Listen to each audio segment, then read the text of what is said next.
welcome to Hello Zo. Um, my name is Karunya Richard, and I am the support executive at the Institute of Inspiring Innovation. Thank you for joining us. Hello Zo is a virtual talk show where we showcase extraordinary people and their little extras. Today's talk show is based on the theme To Cry is Ordinary, To Smile, and To Get Others to Smile is Extraordinary, from the book A Little Extra. Here we have a Zo, Dr. Lakshmi Thalanki, an orthodontist. Dr. Lakshmi is a very successful private practitioner owning two exclusive orthodontic practices in the greater Boston area. She has exceptional clinical experiences in the field of orthodontics for more than 16 years. Dr. Lakshmi is actively involved in Massachusetts Dental Society and has held many positions since 2001. I would like to inform that if you have any questions during the talk show, request you to type them into the chat box. We'll bring them up in the end. Now, let me invite Naveen Lakkur, Chief Innovation Coach at Institute of Inspiring Innovation and the author of the book A Little Extra, to the spotlight to host. Thank you so much, Karunya, for that introduction and a warm welcome. We have, a Zo here, right? Let me bring up a little the presentation out here as to which talks about Zo. Okay, and it's a talk show, as Karunya said, right?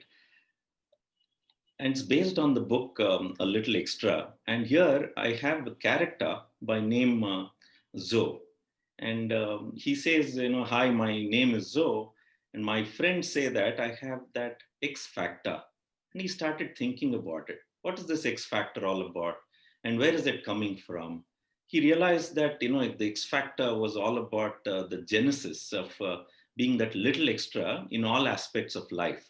And he also realizes that little extra in the correct place makes ordinary extraordinary. And he believes that the Zo factor or the X factor is there in every person. And there is that potential to be that little extra. So when we were looking at that, and here we find our Zo, so Lakshmi Thalanki, Dr. Lakshmi Thalanki. So, and her friends also say that, she's got that X factor. So now we will look at all her little extras. And today's theme, based on this book, is about to cry is ordinary. To cry is ordinary. To smile and to get others to smile is extraordinary. And here is that Dr. Lakshmi Thalanki, who is a dentist, and she calls herself orthodontist. I don't know what that orthodontist means. Maybe it's that little extra for a dentist, making dentist an orthodontist. We'll look at it and ask her, we'll have set of questions for her. And she believes, and I'm sure her work is all about bringing smile to others. Others are having pain in their mouth, right? So when they cry and they go to her, she very smilingly, she has a beautiful smile and she gets others to smile too. So little question for you, Lakshmi.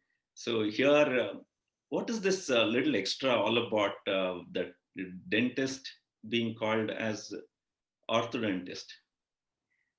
Thank you, Naveen. Thank you so much for having me. Orthodontist is like a specialty of dentistry where we are focused mostly on correcting irregularities of teeth and the jaw to make sure they have a harmonious smile to match to their face as much as possible, with or without jaw surgery sometimes. So that's why sometimes it's also called dentofacial orthodontics, orthopedics. So that means we have the ability to mold the jaws, especially in a growing children. So to do some growth remodifications to some extent. Okay, very nice.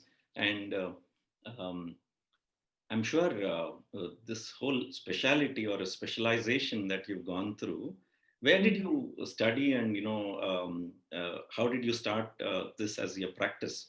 You have a center where you practice and, you call it dental office. And where do you practice? How do you go about and where did you study? I'm originally from Bangalore, GVC. And I'm sure being a classmate, we all know we graduated from the same high school. But then I went into dental school, and that was like where the Victoria Hospital and all the, like the hub of where Bangalore city market area. So we have tons of patients from GDC Bangalore. Like it's the only government dental college in the whole state. So I'm very proud of that. Was able to be a student and learn immense experience and clinical skills. And then when I came to US, I realized I had to do a few more, exams and take all the qualifying. It was like almost like few months of torture, you can say. I was really mad that why the hell I have to do everything all over again and stuff like that. So anyway, I was able to, and luckily, and with God's grace, I got in very good grades, and especially the boards. And they even gave me a telephonic interview and admission, which is not very common. So I was very happy to have that privilege. And now when I see and I coach people and like the amount of effort it takes to get into a dental school, I was like, oh my God, I don't know what I did. That it just worked out for me. So once I went into the Boston University for my DMD to get my license to practice in US, then I always wanted to specialize in orthodontics. Always, that was my kind of like a dream come true almost. So then when I got that opportunity at BU, I was thrilled. That was like one of the happiest moments of my life, I can say. So nice. And Yeah. any particular reason as to that being your dream? Yeah, I mean, I initially there was like a conflict between few specialities. I also liked oral surgery. I still love oral surgery, which is a very weird combination for an orthodontist. Like many orthodontists don't want to deal with blood, and it's like the total opposite spectrum of dentistry, to say the least. But and then when I when I was in India after my graduation, I was kind of volunteering in the Kidwai Cancer Institute, because that's the oral surgeries is used to the max there. So I just wanted to go and shadow and see how it is to be an oral surgeon, and realize what it is hands on every day. So after like a week or two, I was like, it was not for me. I felt it was just too much of pain, and I just couldn't separate myself from the patient's suffering. I think it takes a different kind of a personality to kind of like do what they do. It's really amazing. But for me, I was like too much of a people person. I wanted to interact with my patients, get to know them. And in the Cancer Institute, the more you know, the more it feels bad, like with all the treatment you have to diagnose and take care of it. So anyway, and ortho was also I was torn between ortho and oral surgery. So after that shadowing, it was very confirmed that I think I'm born to be an orthodontist. I just like everyone to be happy, and when the patients come, they're excited to fix their teeth. The kids can't wait to start their braces. And then, of course, the vanity goes away very quickly. But still, when the braces comes off, everybody is happy that they have a beautiful smile. So I'm really privileged, and I love my job. It's one of those Actually, things. it's so true, right? Only when you love your job, that's that little extra that Yeah, which makes others to smile, right? exactly. Yeah. When you say about the smile and the dentistry thing, and the brackets and the braces which has to be put onto the teeth, I had or still have most of my teeth looks at different directions, and most of it has been extracted. It didn't fall, so I used to go to the dentist to get it extracted, and I used to be very happy. You know why? because after the extract, my parents had to treat me or give me ice cream. In those days when those are the perks of getting the it's teeth like a pulled. treat. Okay, so I'm ready to get my tooth plucked out for a ice cream. Can you believe that? Many people hang on to their baby teeth a lot longer. Yeah. So which is like can cause more problems later. So that's good that at least you got them taken. Okay. So I thought, it's nice to stay with the baby tooth throughout. You stay young and Yeah, you used to be a baby, right? so, that actually uh, calls me to ask, this whole oral treatment and interventions. This COVID time should have been a tough time because it's all locked down. But at the same time, people have the need. How did you manage this whole process during COVID and post lockdown? Yeah, we are still in the COVID time. Yeah. Our protocols are pretty much still the same. It was a total new thing for everybody. And in US, I don't know if you were aware, we had huge shortage of PPE, like even the basic masks, and forget about all the N95s. Like many of the healthcare professionals were literally working with very difficult situations. So we were not allowed to practice, all the dentists, because we wanted to save the PPE stock for the existing doctors. So, and many of us were forced to stay home for almost like 2.5 months or so. It's mainly because um, we just didn't want to use the pool of supplies, which was necessary for them. Then once it started, and that was a time, huge, huge knowledge about how the protocols can be, implemented, how to mitigate the virus. And I mean, pretty much every single day I was like in a webinar after webinars to learn about it. And even though we learned so much about OSHA and infection control, but we would not have focused so much on like even the chemical aspect and the contact of how long it takes for all the solutions we use and how effective it is, to that knowledge and depth. So that was kind of interesting that COVID put everybody into that perspective to go back to the basics and start from from zero and pretty much change everything we were doing in the practice to a huge extent. Like every single step where we could mitigate the virus, we were able to handle that. So that way, that's why in US, we don't have even one death.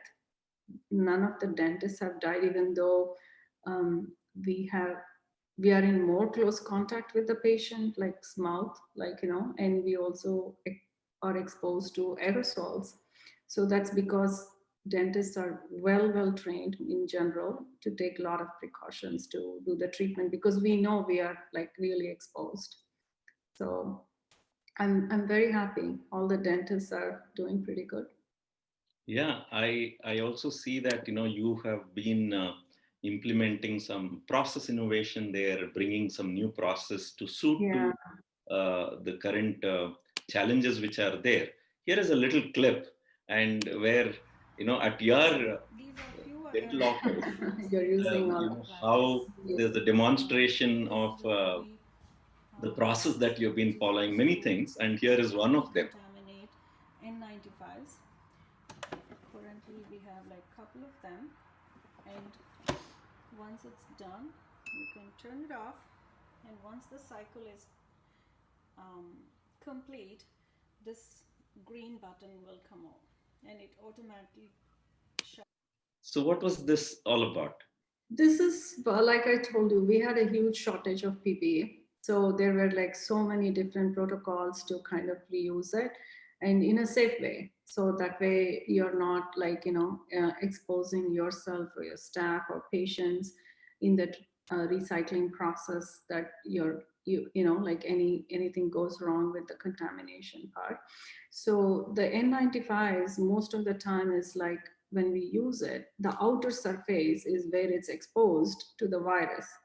So it is still functioning, but because it's already, you're open and exposed. So there were so many different ways to kind of reuse and recycle until the life of the N95 can be used, because nobody works in dentistry like 30 hours continuously or anything. So, whatever your clinical time is, you can kind of use it next time, but in a very safe way. So that was an UV light box, which can be used for decontamination of N95s. How does it look like with this times where you're wearing the mask and you deal with everything to do with smile, and you have a beautiful smile, but your staff and people, everybody wearing mask, right? Here is another clip that, where I see a process being followed, and where you're bringing a patient, and then few innovations I see that how you've introduced some new ways of dealing with this current challenge, right? Yes. What was happening was everything was so different in our office after this COVID. So many of our patients, especially the little ones, were not used to this kind of, treatment. So we wanted to make some videos to show them this is how it will be when you come to our office next time. And we are still the same people behind all these um, different look. And because in our office, like I told you, it was like everybody is happy, and so many times the patients want to hug me and thank me, and unfortunately we can't do any of those things now. So I don't want them to feel like we are very suddenly a cold people and we are not very happy to have them or anything. So we made all these videos to show them what will be, what to expect when they come to our office. So this is the COVID box, which was my kind of like a lot of alterations I did to be implemented in the dental.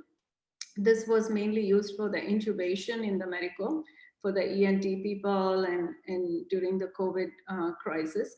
So since we do forehand dentistry, and there was like a provision I needed to think of for able to put both assistants and the dentist to be able to use this box. So that way, like I told you, we were trying to mitigate virus in every different level. We didn't want it to take a chance, especially when we are doing any aerosol. So I discovered when I have time, probably I'm definitely not a housewife. I started my own company, like incorporated another company, and then I was innovating all these things. I almost was like so passionate about all my invention. I almost wanted to patent and everything else, but then when the COVID lockdown stopped, I was back to work, and I was like, yay, this is what I really like, and I'm back into business being an orthodontist. So then I kind of left all of those at that stage. I'm sure, people would be crying to get some treatment and somebody to access and touch their mouth and bring a smile out. And you did that, exactly that. Well, your smiles are all covered, but I see even with the covered, you know, but the culture that you've developed, you're also an entrepreneur, inventor, and the culture that I see that you've developed is very interesting. Talk to us something about how you, your team, and what do they do? What is special about your team? The like a doctor or a dental office or any business can be successful only if it has a very good support system. And my staff are my biggest assets in my office. So we are all, first of all, trained to think like, treat like the way you want to be treated. It's basic, simple protocols and common sense, but sometimes it's so not common. Many times it's like, when you are in a different field, like profession, you always feel like I know more than you, kind of a type of attitude in many doctors. which they do, but at the same time, it's very hard for them to, put themselves in the patient situation and try to understand where they are coming from and why they're asking those questions, and treat every patient as like your own family. So that is pretty much what we follow in our office. That's why it's even called as family orthodontics, because I have that, like, it's basically our core values. Vasudhaiva Kutumbakam, like everybody's a whole world is a whole one big family. So in our office, it's always like that. We have like um, our family at home, and we have this work family. So we all treat each other like our own family. Sometimes there are conflicts, we resolve and we get along and move on. And then also in my office, I have this thing like front desk, and the people who work in the back, they're all cross-trained. So everybody understands what each other goes through, even though their main role is well defined every day what they are supposed to do. But if the need rises, anyone can kind of jump in and take over. And everybody is licensed with dental assisting license, even my front desk, and everybody is trained and with CPR and radiology certificates. So anyone can jump in and do any of their jobs. So that way they understand the difficulty, and nobody says, oh, my job is more difficult, more important. Everyone feels that we are all part of a team and we just want to make this happen. At the end of the day, we just have to get through the day and make everybody happy as much as possible and do our job to the best No wonder I can make out, even with the masks on, but I can see the smile. The smiling, yes. Right? All of us were literally smiling for the people. Everybody's smiling. Maybe you said smile, and they all did, but it is very evident. It's coming from the heart, though, right? So fantastic. With this culture, and I'm sure you're very busy. You have two centers, two offices to manage, and you're an entrepreneur.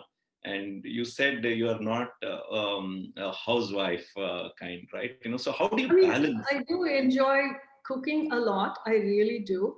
But I can't see myself doing that every single day. It takes a different kind of personality. And, I admire people who can enjoy and do that. I get bored of doing the same thing.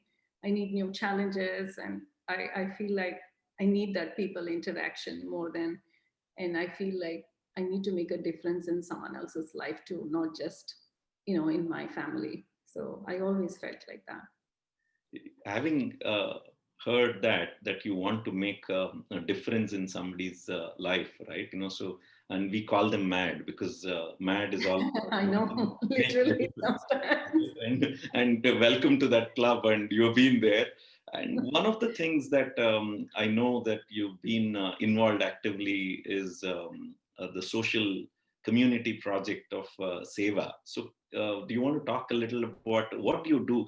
You said beyond your family, beyond your business. So how do you get people to smile? Those who are crying out there. And today's theme is all about that, right? To cry is ordinary. To smile and bring smile on others' face is extraordinary. So tell us about how you've been doing that Seva. The Seva is like, without expecting anything. You just try to help somebody without any expectations. That's what Seva is all about. Like, and I was fortunate enough or privileged to be able to, be part of that.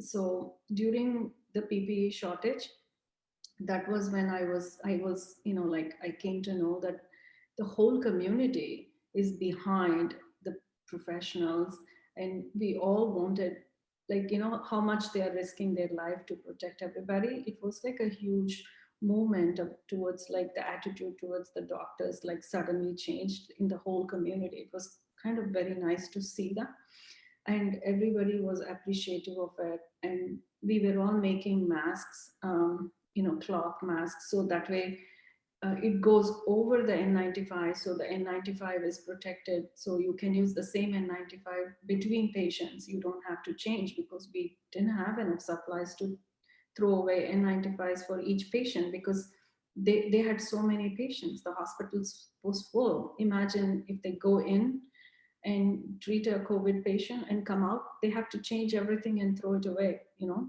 So there were a lot of ways and means to kind of able to, you know, decontaminate and reuse again all the supplies. So many people, and that was when I realized, when in my previous lifetime when I had done the tailoring and the stitching, I was still able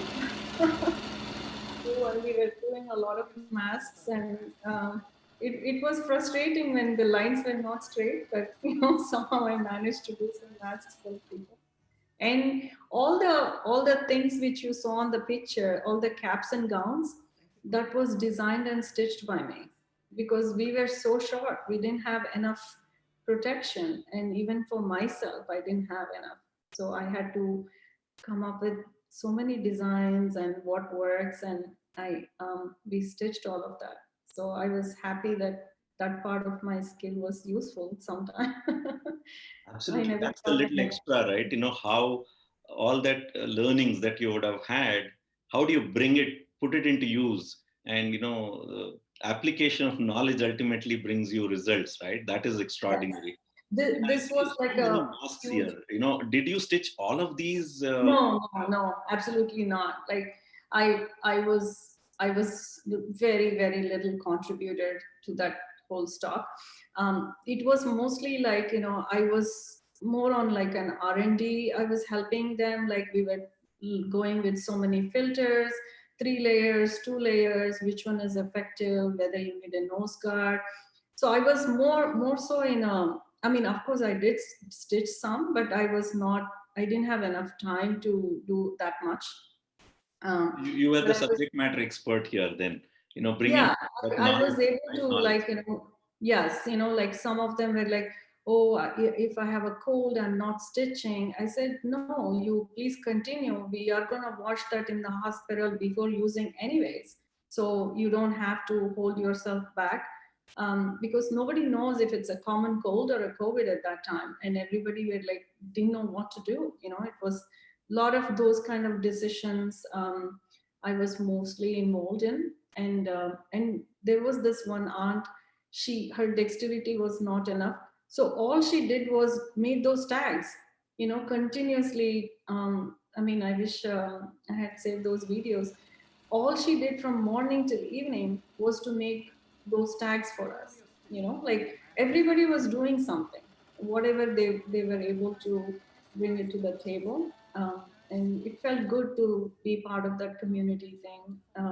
And I was in so many different groups, and it was nice. And somebody was like, you know, they had some extra cloth or extra filters or something, and I had to be so innovative that I had to go and buy bed sheets in, you know, Costco and then make all those caps and gowns, because I never thought, you had to think so much outside the box to Absolutely. come up with all that.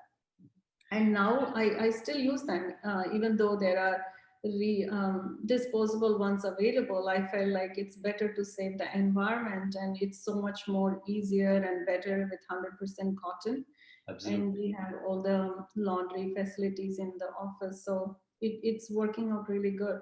And when I saw made in India 100% cotton, I said, yes, why can't this be my material for my PPE? Wonderful contribution, right? You know, so Yes, pure and natural also, right? You know, exactly. And it's like, I know this material, I've used it before. You know?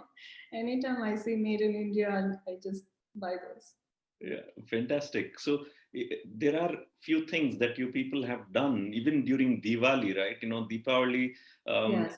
people thought it's all shut and it's going to be dark and so on. So you got smiles on people's face, and as part of your Seva project, and look what you people have done here. You should, you know, very interesting. Yeah. This Seva Diwali was happening very close to my heart.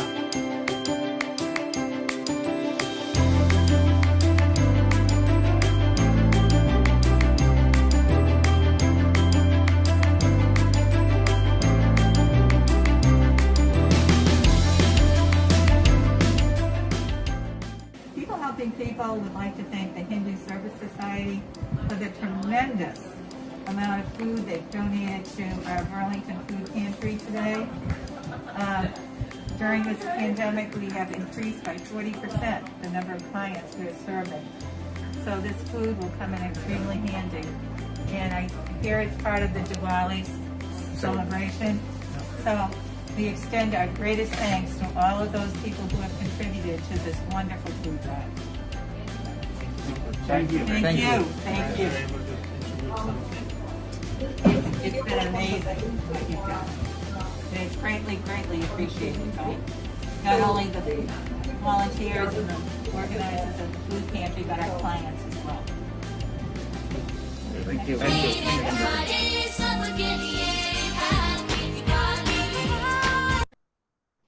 So Seva Diwali what was was this Diwali special that you people did in Boston? Yeah, I mean, obviously this time the celebration part was not as much as usual. Otherwise, every town has their own get-togethers and so many Diwali parties and Garba and so much dancing and everything.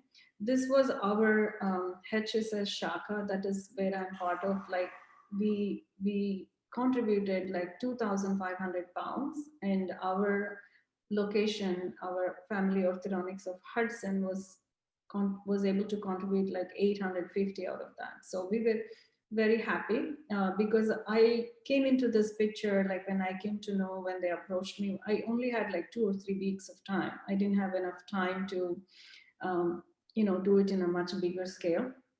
So hopefully next year it's going to pick up more. And food donation was like one thing I got a lot more satisfaction than so many other community surveys I had done.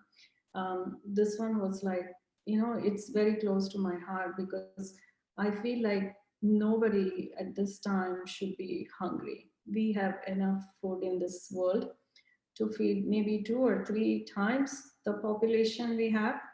So it's just not distributed equally or evenly. So I feel every single person who can afford, if they can just even contribute a tiny bit to another person, I think this whole world will be able to get rid of hunger in a very, very easily. So this is one such event to kind of promote sharing is caring. That picture tells that is Michael Moore. He was the state senator, and the other one in the green shirt is John G. And the one who's standing left to me was Tom. He's the one who runs that food pantry, and we were talking to him. He was so thrilled that we were able to contribute so much for them. And there are so many volunteers who are working tirelessly day and night. Like they are doing Seva by helping and volunteering. So everybody is doing something because like the way she was telling, we have like 20% more people registered and taking help from the food pantry, which has never happened like that before. So these are the people who are poor only transiently, like just because of COVID, and they are not there on any welfare or any other government eligible schemes.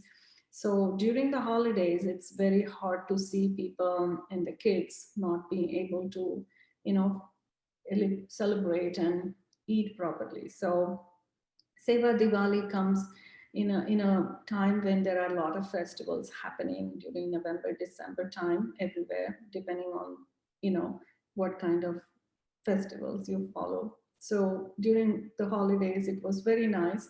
And these are 2 little kids, they are in 8th grades, and they were part of that too. So it was nice to see how it can motivate even the youngest kids to do something nice.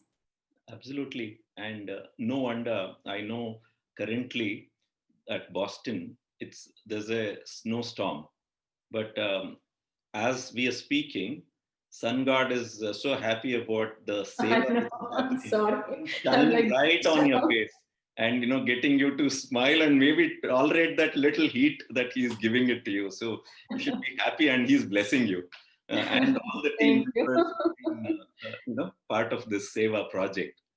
So Thank you. when you talk about the kids, the younger ones being involved and so on, I'm sure, what about your kids? What do they do, and how are they engaged? How are their Seva happening? They are very much involved in taking care of my mom. So they are so trained. It's like unbelievable, like how they can take up that role.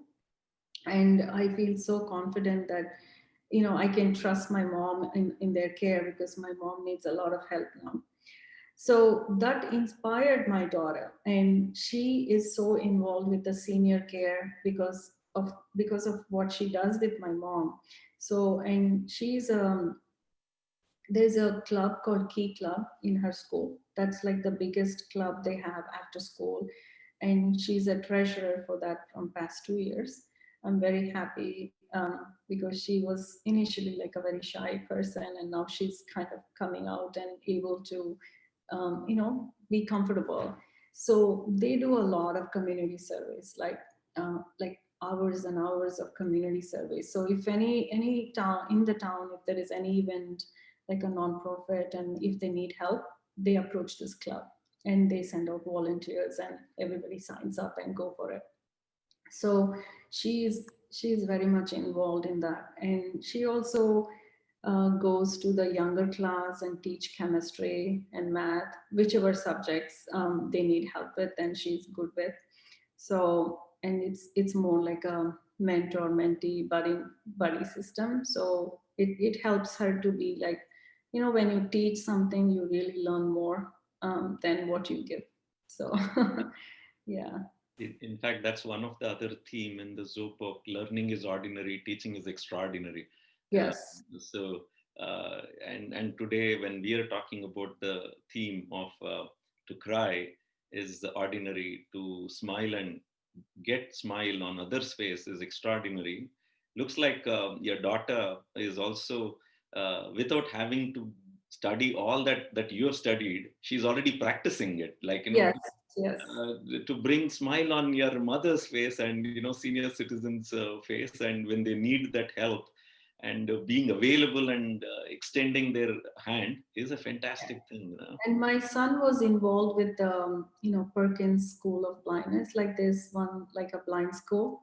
Okay. So when he was he used to go and volunteer for them and read books, and because many times it's like and help them in stacking the books or whatever help they need. So that gave him a perspective of like, how privileged you should be just to be normal and have all, no health issues. So it's kind of like an eye-opening. When you do all these seva, you become more humble and grounded, and it helps you to be a better person, I feel. You get more than what you give most of the time.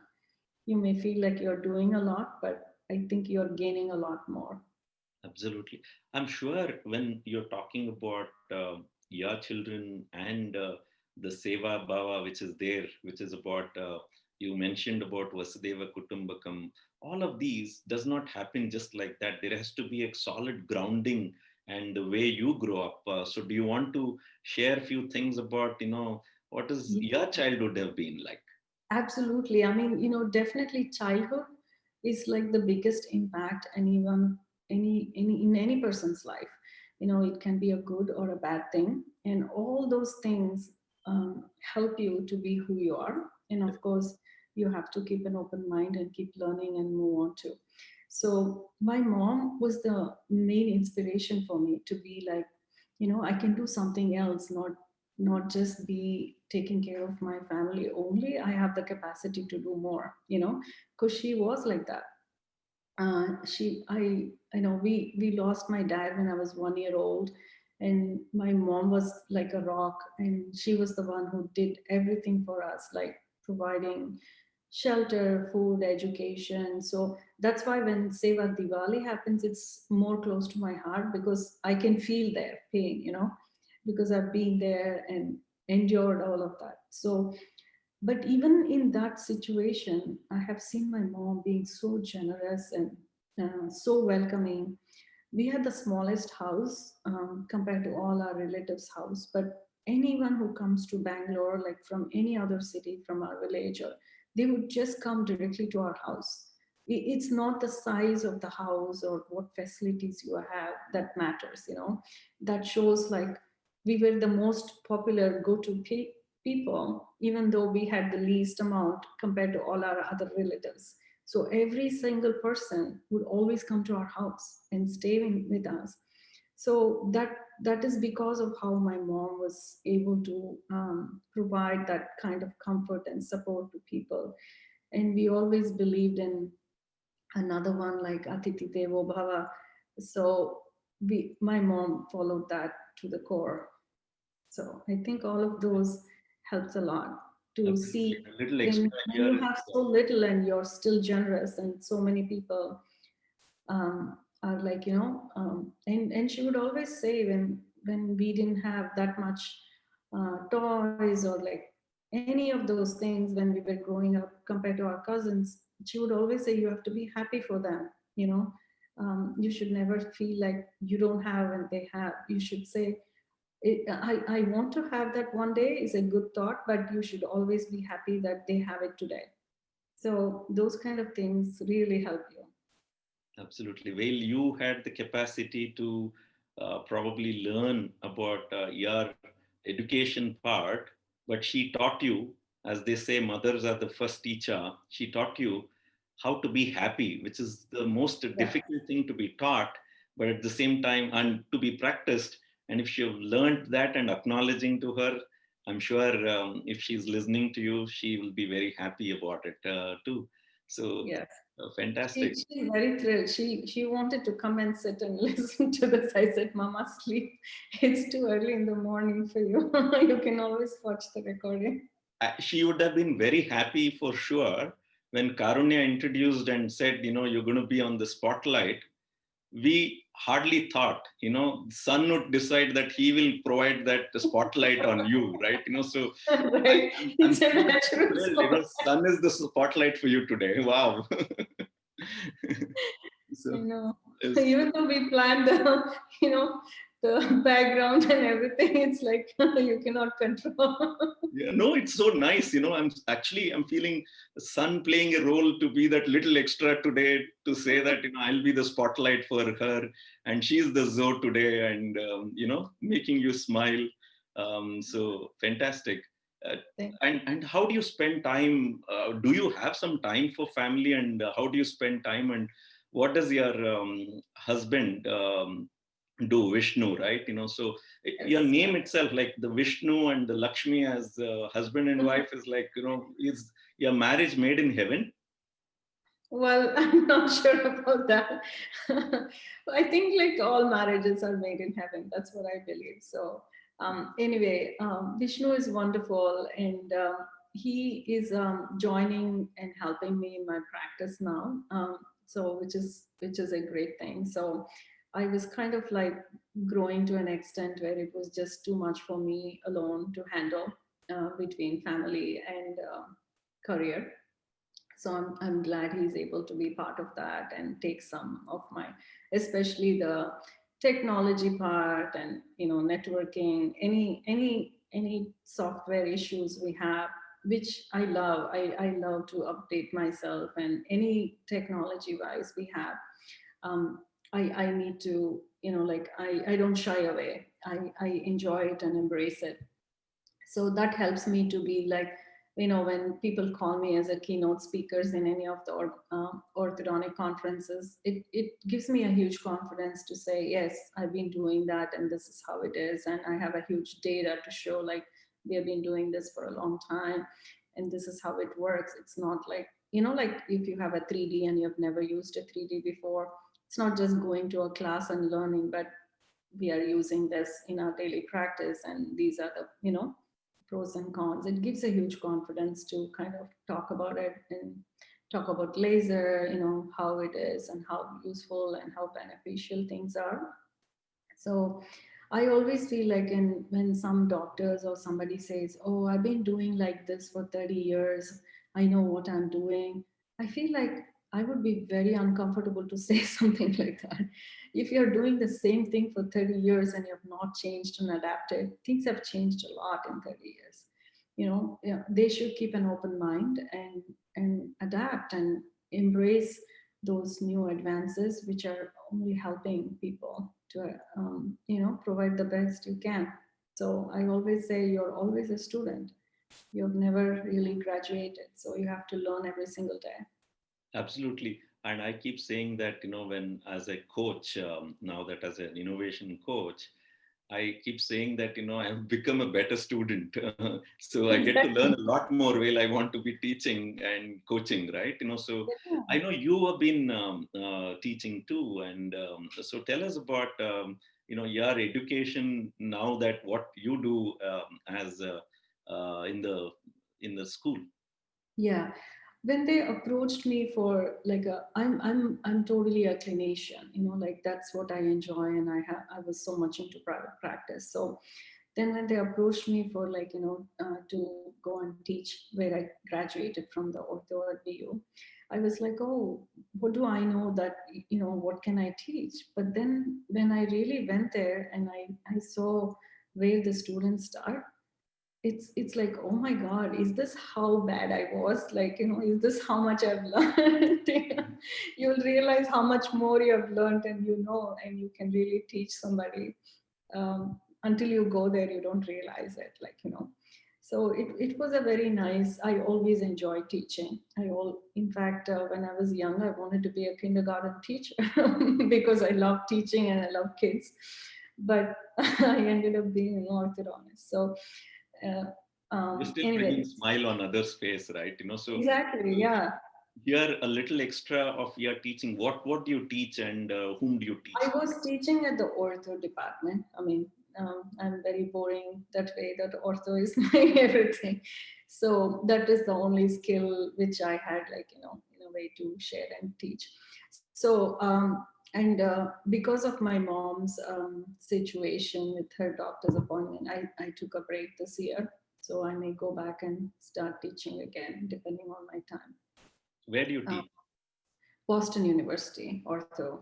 Okay. And who are the kind of students? What's their persona?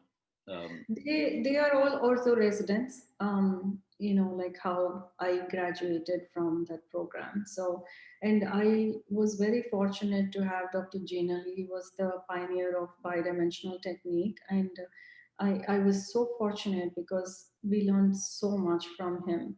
And right now, obviously, he's no more. So that technique is something which is, there are not too many people for the students to teach. So I was like, I kind of felt strongly that I should be able to go back and give something to the program. So that was the main inspiration for me to go there to teach. But with my time, it was kind of hard for me to do more than few times a month. So, but it's so good to hear that. Of a little extra to me is that you were trying to learn some new techniques and new methods, best practices, and innovative ways of treating. And when you've learned and you've known that it is so powerful and good, uh, your little extra is about passing it on to the Yes, newer yeah.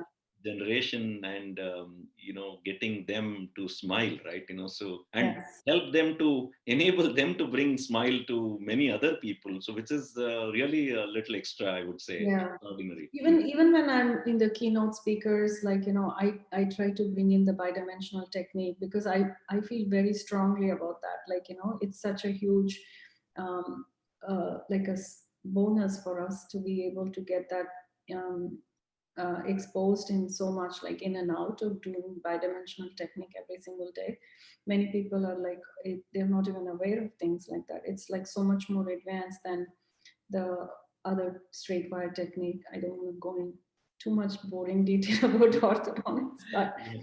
so that's why every platform, every opportunity I get, I'm so thankful to Dr. Jane Early, and I want to kind of promote and share the knowledge and say, hey, you can do this in so much more easier and better and efficient way. And many times, when I do those presentations, people come and say, oh my God, your cases were like so amazing. I could never have thought that was even possible, like, so, and they come and talk to me and express after my presentation. It feels good, like, to know that, at least somebody, it makes a difference to them. Because Dr. Gina Lee always used to say, if a general public, if they make a difference, they are able to, make a difference for few people. But an orthodontist can change so many people's lives. So that means that you have a more huge responsibility, and they are trusting themselves and their kids to you. So you have to be grateful and live up to that expectations. So he always spoke about very highly about how to care for the patient. So that really helps all of us to be like, take good care of our patients. That's like the number one priority in our practice too, always. And they say there is a famous, beautiful saying which says some people, I mean, everybody has pain, and some people express it in different ways, where some people express it through their eyes, but some actually, that is ordinary. And some people who actually express their pain through smile is extraordinary. So, and yeah, I'm sure, if you can touch and elevate or eliminate that pain through your touch, nothing like it, right? So I see that you've been sharing a lot of knowledge in different forums, and you've been speaking in different forums, and you're also award winner in several of the societies in the dental arena. So talk to us about, your visit here in Hyderabad, and what did you do here? And you were speaking. So how was it for you to come from Boston back to Hyderabad and do a session here, or what were you doing here? The Hyderabad one is the like a very special one for me, because that was the very first time I was invited for the ortho speaker.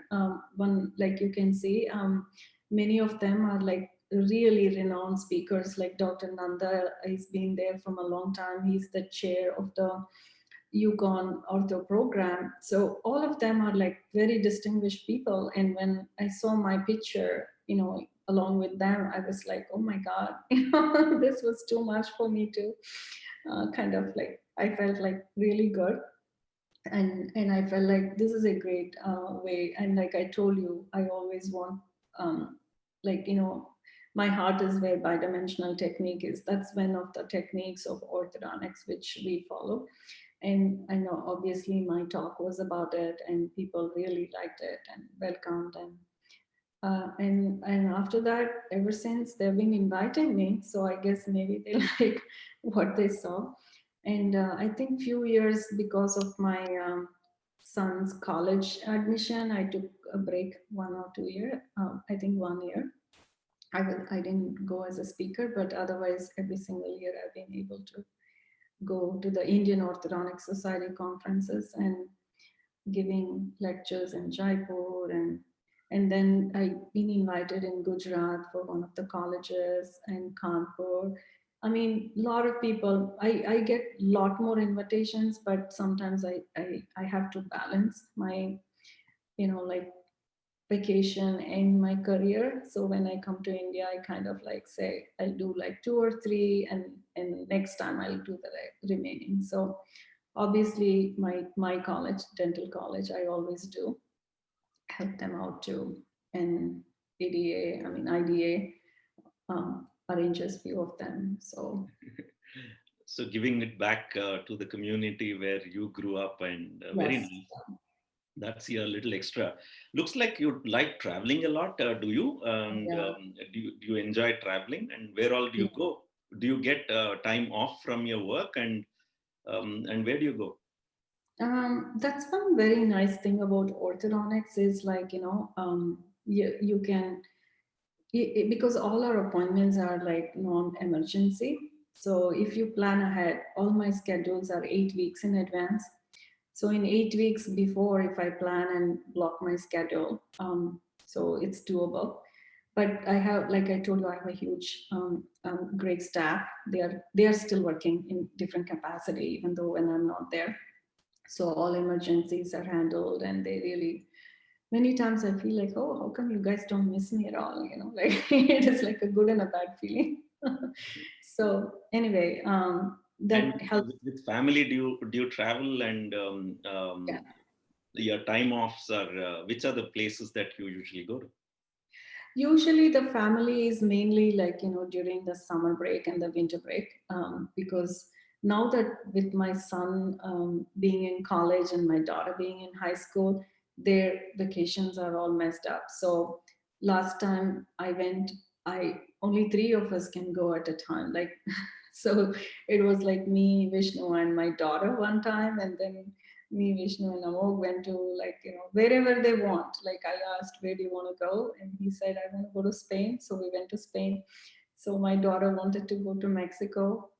So we went to like, Cozumel and, cruise and stuff like that. So So it's you won't be kind of surprised like, that I'm bringing a picture up here that yeah. was taken by Vishnu. So where did he take, and what was your role in this? This is just mesmerizing. When I looked at this picture, I said, wow, this looks like a painting. It can't be a photograph. Where do you find those stars? I don't know what is there at the background that it is revolving. Yeah, this one is like, this is how a long exposure looks.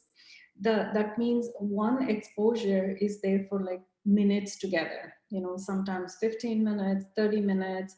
You put a tripod and you just expose it. So those stars are, if it looks like a line, it's basically a star that's moving around the earth. So because it's a long exposure, they look like round lines around going in concentric circles. So that's basically your Milky Way in a long exposure. And we also, it's called light painting. That means you shine the light on the object you want that to be visible. That whole area is pitch dark. In reality, when you go, you don't see those stars. Like you're like, you see them like dots in the sky, but then you keep exposing it, they become like that. So those long exposures take very long time, and sometimes he keeps changing, the all the settings. So This. I basically take my comforter and sleeping bag, and I just sleep and enjoy the nature with them. I just want to be with them, and my daughter is into that too. This is one of the ghost towns where he went, and this is the Arches National Park. So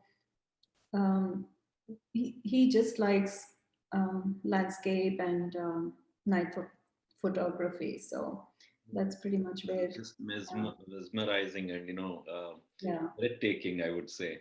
And is it My daughter always is like, there, or do you wait for hours together to get a glimpse of this kind and capture that moment? yeah, yeah.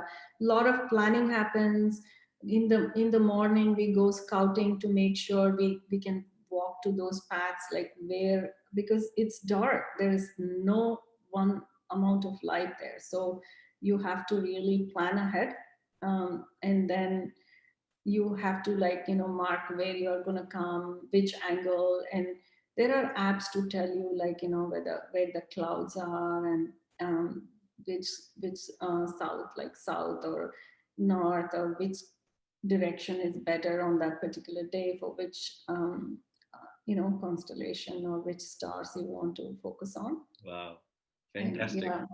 Yeah, looks like there's a lot of research also associated with this, right? And Yes, now yes. I know, how your interest in research is getting, reflected onto some pictures that your husband is taking. And so, talk to us about some of your research experience, and how do you contribute? How do you spend time? What do you do on the research front?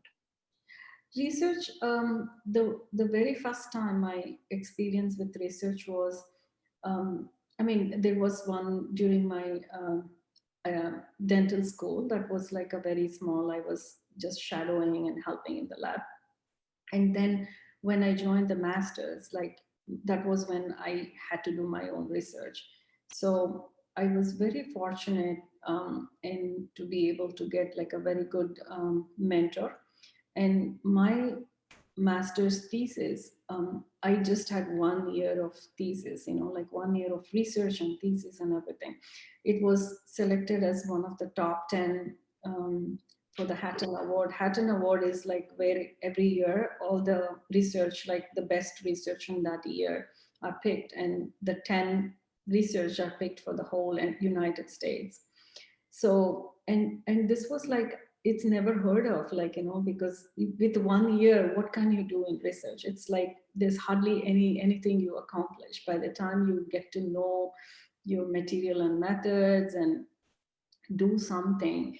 It takes like easily 2-3 years to kind of finish your project. So many times 1 year projects, master thesis, they never really make it to that level many times.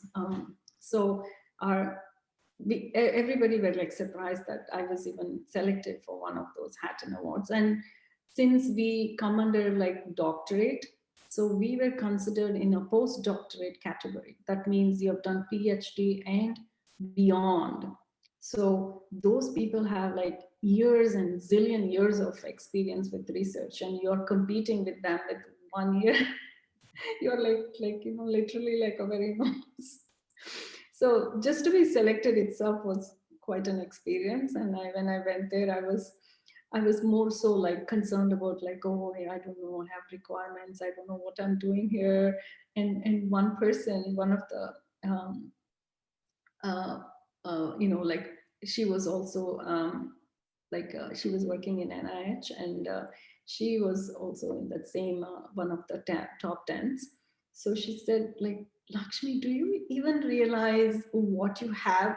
This was my dream. I've been doing research for like 15 years, and I've been applying and trying to get into this Hatton, and finally I got in, and I'm so thrilled to be here. And you're cribbing about losing 3 days of your clinical time. And that was when it hit me, like, oh my God, that's so true. I have to be like so much more thankful for this. Like, it's like something like you have something and you don't know its value to the full extent. That was how I felt when she told me, like, then I was like, oh my God, thank you so much, God, to be in the right place at the right time. So absolutely right place in the right time, and yeah. You are in the right place and the right time even now.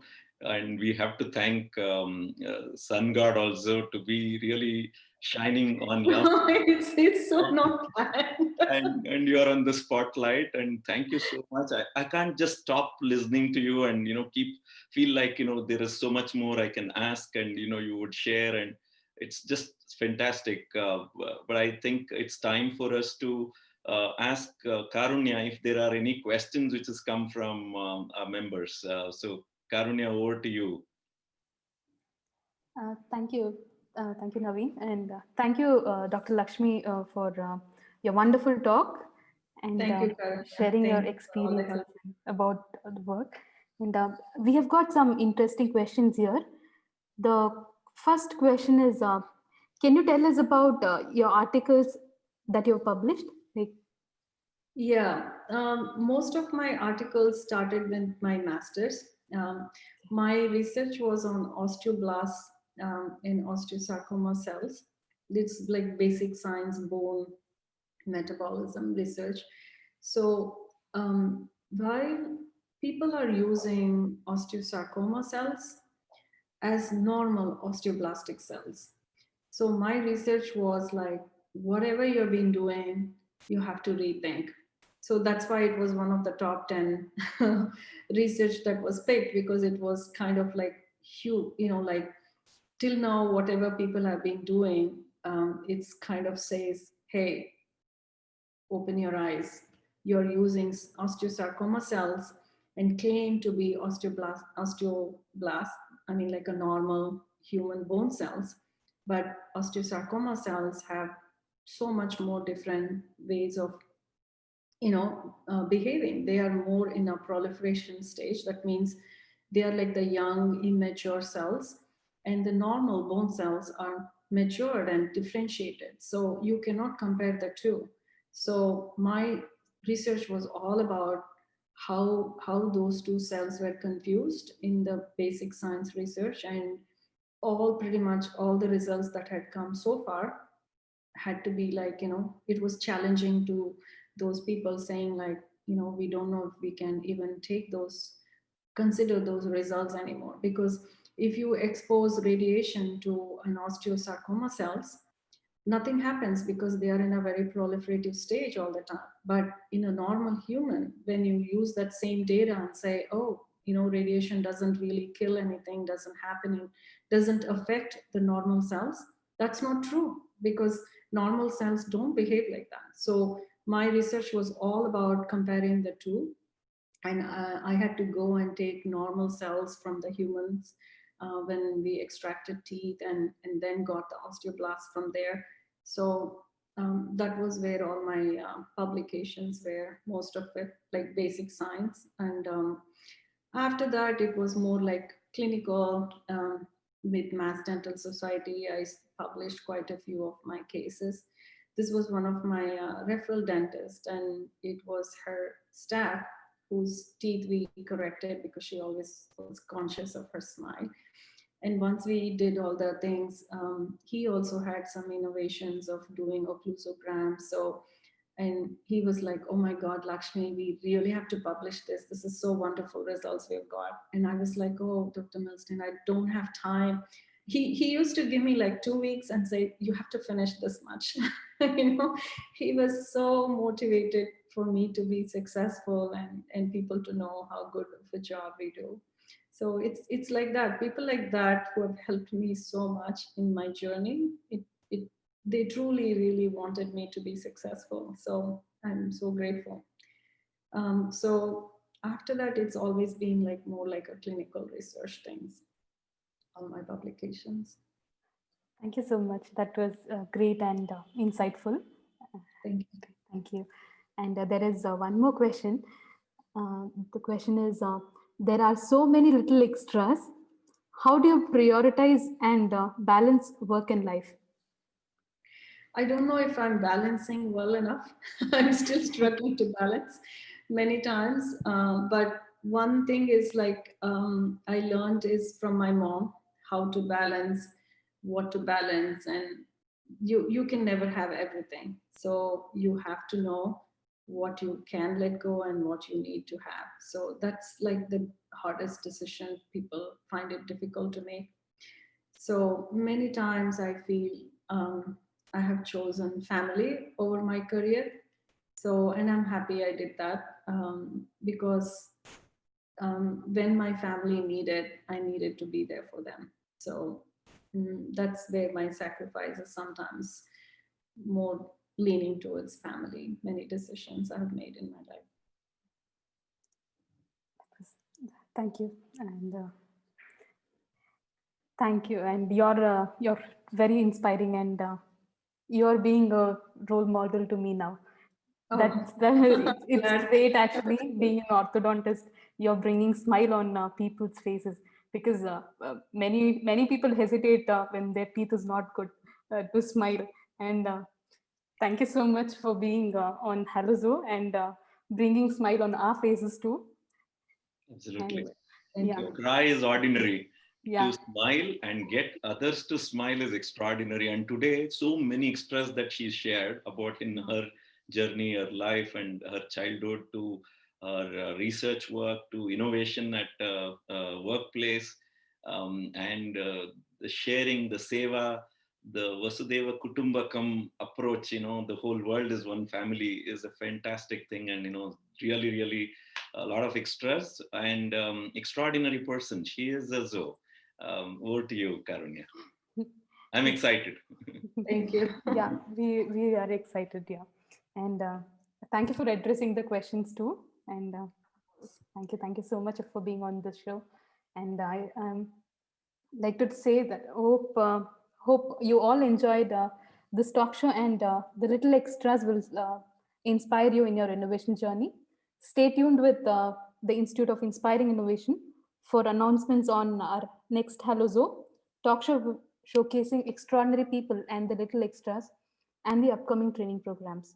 Visit www.aaa.today or write to us on info@aaa.today for any information you may need.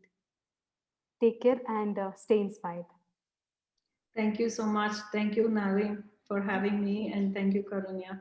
Done a wonderful job. I'm really impressed with you, Naveen. You know, your journey, it was amazing when I came to know how you came through so much of your hurdles and able to be so successful. Very inspiring. Thank you. You are an inspiration too. Thank you so much for being on the show. Absolutely. Thank you.